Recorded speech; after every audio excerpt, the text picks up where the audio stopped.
মাত্র একদিনের ভিতরে ওয়াচ টাইম কমপ্লিট করে ফেলতে পারেন বন্ধুরা, এমনটাই জানিয়ে দিয়েছে মেটা। তো চলুন আপনি কিভাবে ওয়াচ টাইম কমপ্লিট করবেন এর জন্য চলে যাবেন আপনার পেজে আসার পরে আপনি এরকম একটি ইন্টারফেস দেখবেন। এখানে আসার পর আপনি দেখতে পাচ্ছেন প্রফেশনাল ড্যাশবোর্ড, জাস্ট এই অপশনটিতে একটি ক্লিক করে দেবেন। এখানে ক্লিক করে দেওয়ার পর এই যে এখানে দেখছেন রিচ এঙ্গেজমেন্ট সবগুলোই ভালো রয়েছে। তো তার মধ্যে আপনি কোথা থেকে আপনি ওয়াচ টাইম কমপ্লিট করবেন, এই যে দেখছেন ক্রিয়েটিভ পোস্ট, আপনি জাস্ট এই অপশনটিতে একটি ক্লিক করে দেবেন। এখানে ক্লিক করে দেওয়ার পর আপনাকে এই যে এখানে অনেকগুলো অপশন, তার মধ্যে লাইভ নামে যে অপশনটি রয়েছে, জাস্ট এই লাইভে ক্লিক করে দেবেন। লাইভে ক্লিক করে দেওয়ার পরে আপনাকে এরকম একটি ইন্টারপেজে নিয়ে চলে আসবে। আমি আপনাদেরকে একটু দেখাচ্ছি। যখন এখানে নিয়ে আসবে, আসার পর আপনি যে কাজটি করবেন, এখানে যে কোনো একটি টাইটেল আপনি লিখতে পারেন। এই জন্য আমি জাস্ট এখানে ক্লিক করে দেব। এখানে ক্লিক করে আমি শুধু একটি অপশনই লিখবো, সেটা লিখবো হাই। এই যে দেখুন আমি শুধু হাই লিখলাম। হাই লেখার পর আপনি যে কাজটি করবেন, আপনি হ্যাশট্যাগ ব্যবহার করতে হবে। কোন হ্যাশট্যাগুলো ব্যবহার করবেন চলুন আমি সেটাই দেখাচ্ছি। এই জন্য আপনি যেখানে হ্যাশ রয়েছে, জাস্ট হ্যাশে ক্লিক করবেন। এখানে অনেকগুলো আপনি হ্যাশট্যাগ দেখতে পাচ্ছেন, তার ভিতরে আপনার যেটা ভালো লাগে আপনি জাস্ট ওটাই ব্যবহার করতে পারেন। অথবা আমি আপনাদেরকে দেখাচ্ছি, আমি এই যে এখান থেকে 2টা অথবা 3টা ব্যবহার করব, জাস্ট আমি এটা ব্যবহার করলাম।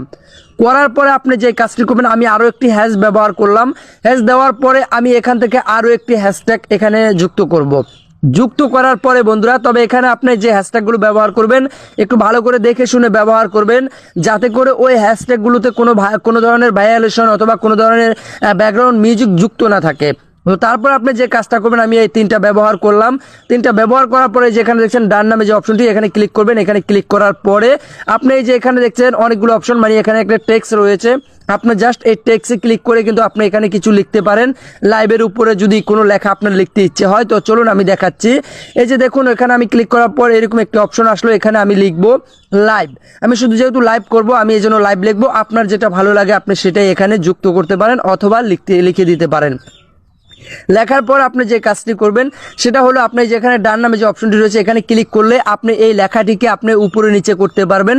আপনার যেখানে ভালো লাগে আপনি এই লেখাটি সেখানে দিয়ে আপনি সেভে ক্লিক করে দেবেন। সেভে ক্লিক করার পরে যে শো নাও, এখানে ক্লিক করবেন। এখানে ক্লিক করার পর এটা শো হয়ে যাবে। শো হয়ে যাওয়ার পরে বন্ধুরা আপনারা যে কাজটি করবেন চলুন আমি দেখাচ্ছি। আপনারা কিন্তু এখানে অনেকগুলো অপশন দেখছেন, এভাবে যদি আপনি করতে পারেন তাহলে কিন্তু আপনি ফেসবুক থেকে ওয়াচ টাইমটা কমপ্লিট করতে পারেন একদিনের মধ্যে। আপনি এখানে ক্লিক করার পরে যে দেখছেন এখানে গ্যালারিতে নিয়ে যাবে আপনাকে। গ্যালারি থেকে আপনি যে কোনো একটি ভিডিও অথবা যে কোনো একটি ফটো আপনি নিয়ে আসতে পারেন। এখানে চাইলে আপনার ফটো যুক্ত করতে পারেন অথবা ভিডিও যুক্ত করতে পারেন।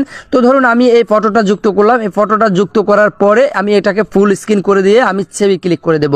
সেভে ক্লিক করে দেওয়ার পরে যে শোনাতে ক্লিক করব। শোনাতে ক্লিক করার পরে আপনারা একটা জিনিস লক্ষ্য করে এখানে দেখতে পাচ্ছেন যে এখানে কিন্তু এই যে গো লাইভ রয়েছে।